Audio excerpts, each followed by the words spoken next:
Hello!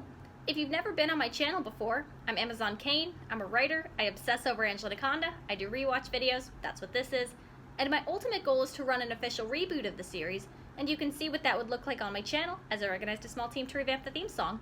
This week's episode is Trooper Consequences. Today, Gina, Lash, and I are wearing our Junior Rangerette sashes to school to try and recruit some new members to the Junior Rangerettes. Just like any good cult does. What? Rangerettes, Johnny Abadi. Well, technically, we're just Junior Rangerettes in training. These are the sashes we pin our achievement pins onto when we have achieved them. I plan to get my hubcap art pin today for making the stylish combination sun visor / flying discus. I like that. Sounds like fun to me. Sounds like someone got hit in the face. Gordy Reinhardt. Being a Junior Rangerette is shaping us into well-rounded women of tomorrow. I don't know. My Aunt Rosa is shaped like a well-rounded woman of today, and all she had to do was eat cannelloni all day. Good catch, Josephine Praline. Aw, poor Josephine. Should have been Nanette. Why are you recruiting new members? On account of Poor what happened at Josephine. our last meeting. You have earned 8 achievement pins so far. 2 more, you've finished Rangerette training and elect Troop Leader. Troop Leader will organize you from then on. When elected troop leader, I plan to take us to the Museum of Fashion and Design, where we'll watch an 8-hour film detailing my ancestors' key roles in the creation of taffeta. I love taffeta. I love taffeta so much, it makes me want to cry. On a taffeta hanky. Nah. So it's basically one big power grab. Another girl or two to swing the vote in our favor. So that our new leader Politics! won't be Politics! Better for the new troop. Small town politics. Hail Nanette or Nanette, we are not worthy to praise thee. No. Learn the ancient secrets of string art. All this can be yours if you come on Saturday and join us Junior Rangerettes. What do you say, Josephine Praline? I'm already a member of the church glee club, the juvenile prayer society, and a telephone council. And you hit me in the face earlier, Anaconda. Bad television. Then joining the Rangerettes might be a pleasant non-denominational change of pace. How about it, girls? Should we save any of you a seat at the next meeting? So far, not a single Rangerette recruit has been recruited by our Rangerette recruitment drive. Nature is How good. much time is left before we are out of time? The simplicity and bluntness of that Well, poster gets me. 5, 4, 3, 2. Wait, a new recruit is arriving, and it's Gordy Reinhardt. Aww. What are you doing here? Like I told you, it sounds like fun. Plus, joining the troop will allow me to spend some quality time with Rangerette Lash. I just love a girl in uniform. As much as I hate Gina, she has the right to like whoever she wants to. At meaning girl as in Nanette. No boys allowed. Shut up, Nanette! To think that an organization that holds itself to such high social standards as the Junior Rangerettes would practice discrimination. No rules say boy cannot join. Welcome to I like the that. Troop in Training, Okay, and Gordy Gina does something Reinhardt. nice. Looks like your election is not such a sure thing, Nanette. We'll just see about Even that. if it is just one big shameless Please power correct me if grab. I'm wrong, which I know I'm not. But only Rangerettes who have earned 10 achievement pins will be allowed to vote next week. And by my calculations, Mr. Reinhardt has, let's see, 0 pins. Skinny brown girl, correct. No vote without 10 pins. Damn it! Voter suppression, damn it! History of the Rangerette movement. I really did not pick a good time to do this. 1 week. It would take a miracle to. I hope, fellow Junior Rangerettes, Gordy Reinhardt, what are you doing up in those trees? just trimming deadwood from the upper forest canopy. All part of my effort to clean up the park on behalf of the Rangerettes. Huh? Wow. Whoa, even the Congratulations, Gordy squirrels! Reinhardt. You have To just be earned fair, your Beautify the I World think Gordy's the achievement one pin. person the squirrels haven't attacked, which makes him an unofficial Disney princess. There's a vagrant sleeping on a bench over there whose teeth need flossing. Maybe Gordy Reinhardt will pull off a Rangerette miracle after all. 6 more beads, and the handmade headwear achievement pin is as good as mine. That makes 2 pins in 2 days, Gordy. And mildly culturally insensitive. You clearly instructed. Oh my god, is that a romance novel? Projects Mrs. Brinks! But we are having a hard time doing so because At least wait till you get home, woman! distracting clicking noises with his beadwork. Gordy Reinhardt, wasn't this morning's asthma attack during my health studies lecture enough distraction for one day? But I am working on my history project, Mrs. Brinks. The headdress I'm fashioning is an exact replica of one worn by Chief a shaman who preached respect for our educators. Oh, what a delightful choice for your history project. Feel free to beat away, my devoted young brave. Please, no monkeying around on the monkey bars. Hey, that could put an eye out. Gordy seems to be taking his role as playground supervisor very seriously. That is just Go, fine, Gordy. on account of he is earning his civic responsibility achievement pin. You want to see a real achievement? Watch me break the all-time giant bubble record.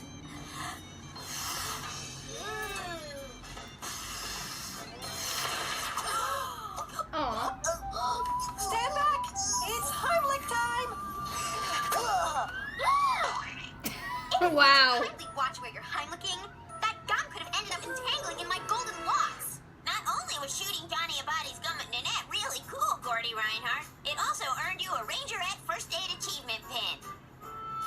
It is now next Saturday, and Gordy Reinhardt has earned 9 pins, which is the same as everyone else, including Nanette, the soon-not-to-be troop leader of our troop. I didn't even know there was a pin for constructive use of macaroni. Today, final training challenge. Loopholes. 2 hours to master organic baking.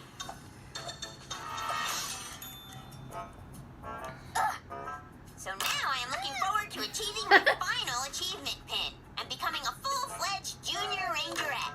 Especially now that Gordy Reinhardt is Child as good labor as making new. your cookies. And Minnie Pooh is no longer our soon-to-be troop leader. What do you Carly's think, cracking me Gordy up in the Reinhardt? background. Goodness, Angela. Not so loud, please.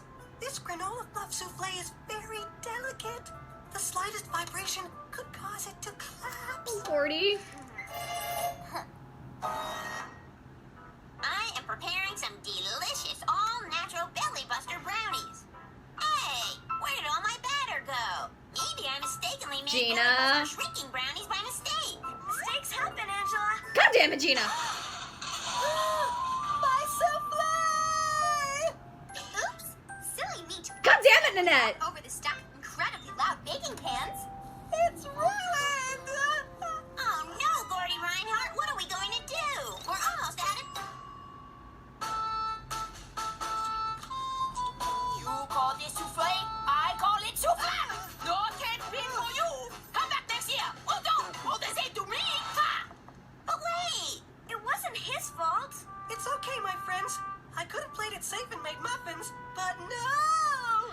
So sorry to see you go, Gordy. We'll know how the election turns out. The ones who are truly sorry. Kill her! She made Gordy cry! Damn! Burn her! Unless... I was made the troop leader instead, and everyone will want to become a junior rangerette. Oh, Angela, troop leader who is so much fairer and kinder than I. Help me earn my achievement pin so I can achieve something other than being a fake French pony. Burn her! Lady Ranger. Yes! We will achieve the This is just as good. achievement pin by getting Well deserved. un-French men. So not only does she crush her house, that's actually my favorite revenge fantasy moment. And she actually runs her over. Yes! That's what you get! That's what you get! That is Gordy Reinhardt's fluff souffle, which I accidentally wrapped on purpose. I love how the most violent thing is saved for when Nanette does the worst thing. Woman of tomorrow, little Nin.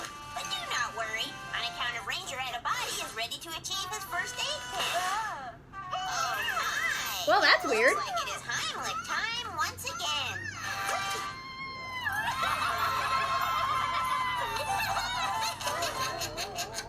Okay, running her over with a steamroller more than made up for it. Next time, make more. You get 10 pin.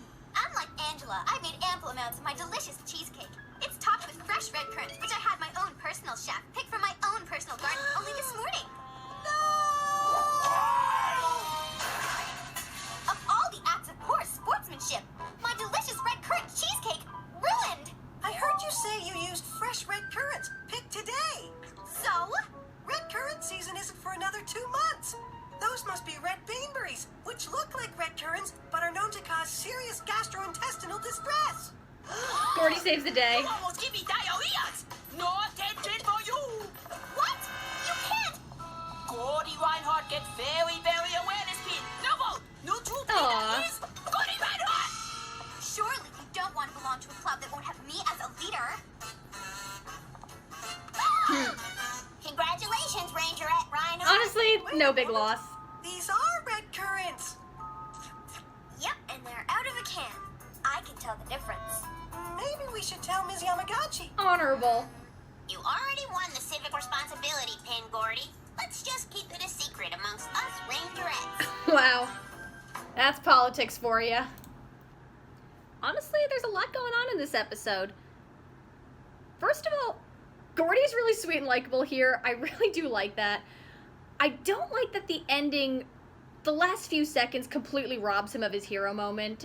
That was an annoying cop-out.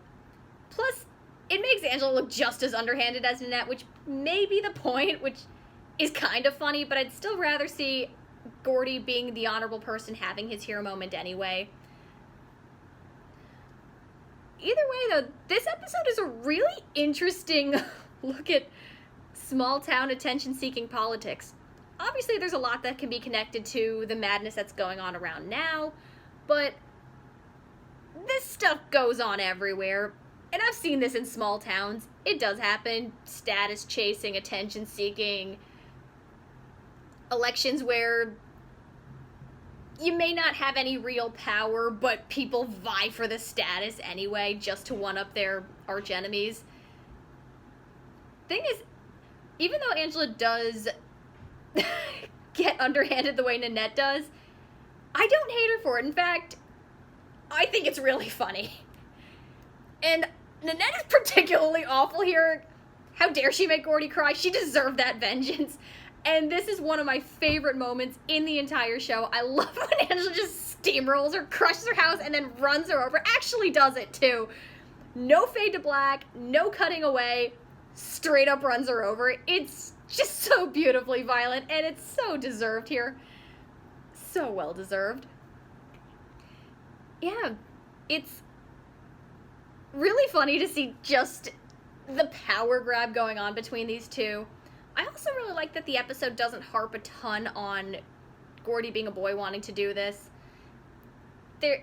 I'm really glad it doesn't focus on that too much, because I've seen shows where that is more the focus and it's not nearly as fun. This one has more fun. I love watching Gordy take this so seriously. I love watching him do a good job and get those pins.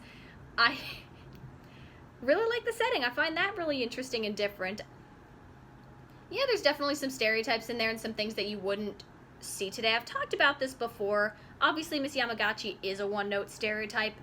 And racial stereotypes, big no-no, obviously. The one thing you can say, and I have talked to people, even people of Asian descent, who have not been offended by the character, and I will say this, you're not laughing at her. She's never the butt of the joke for her accent. If anything, she's on the kid's side. She's in a position of power. She's an authority figure. She's somebody that they fear, but also respect. So they're never laughing at her. So you can say that. I'm not going to tell people how to feel about the character. She is a stereotype for sure. But she isn't the butt of the joke, so feel how you feel. But you still wouldn't want to do very reductive stereotypes in storytelling, because people are more than that. Again, Gordy's a really good example of that. You think he's this really shy, effeminate, germophobic character, but he does other things. He works very hard, and he also is capable of doing boyish things, and he has a strength to him, and that's really cool, and they never feel the need to point it out in a way that feels like propaganda over a story. He feels like a great character, and that's part of the reason I like Angela too, because she's somebody who's allowed to get angry, and it's never ever preachy. That's just a built-in natural part of the show. She's also somebody who, she can wear a dress, she can wear a suit, she will do boy things, she does girly things. She's never really anti-femininity as much as she's anti-Nanette. She just hates Nanette and whatever's associated with Nanette. Most of that is, Nanette's fake. That's the big thing she hates about her. This episode was particularly well paced. It did have a lot of fun with what's going on. I really enjoyed Gordy's passion. You definitely got a passion from him. It was really enjoyable to see him do all his work around town. He's the Leslie Knope before Leslie Knope. And hey, he's so cool that the squirrels don't attack him. He's probably the one person in town that the squirrels actually respect. I'm gonna go with that. Overall, this is a fun one. It has a smart satire to it that's not too over the top, that's not in your face, that doesn't feel forced. It feels like, oh yeah, this is the stuff that you'd see in small towns. You would see people vying for power in some of the most low stakes way possible. And there is a lot of fun that can come with that. There is a lot of comedy that comes from that. There is a ridiculousness even in itself from that situation. Storytelling is, well, there definitely are things that would have been done differently today. Overall, where the story is, the focus is where it should be. It's on this. I do find it funny, again, Angela and Nanette attention-seeking, but then you have the more honorable Gordy. You do have, they're essentially, it's not even less of a, I would say not even so much a status thing for Angela and Gian, is more so they don't want Nanette running things. They want to have more freedom of their own, and they don't want her running the show because she's obviously a jerk who is going to make their lives miserable. I mean, more than usual. And of course, with Nanette, when she loses, she obviously doesn't want to be in the club anymore. Shows where she's a very status-oriented, superficial person who can't handle loss. Whereas, even though Angela is not always so honorable either in this episode, again, I do find it funny here, and I root for her a little bit more because you do see Nanette's a real jerk, and you do see that it would not be good if she were the one who gets to run the show. You know she'd be a tyrant. And you do see Angela having some legit creative fun with what she's doing, making that really, really cool hat. A lot of people getting hit in the face, I realized. Yeah, you got Josephine, you got January. Nanette using January as a human shield was pretty funny. And Carlene in the background. There's some fun background jokes in this one. Yeah. Just a fun, ridiculous, well-paced story with a ton of heart, with a ton of passion. My only big problem with it, like I said, is I really do feel the last few seconds, while it is kind of funny to see, hey, Angela's just pulling dirty tricks just of her own. I didn't like Gordy being robbed of his hero moment. But he still does do the right thing. He is still honorable. He still is doing something that he really wants to do. They're still doing something they really want to do. It's just a fun episode with a good satire on small town attention-seeking politics.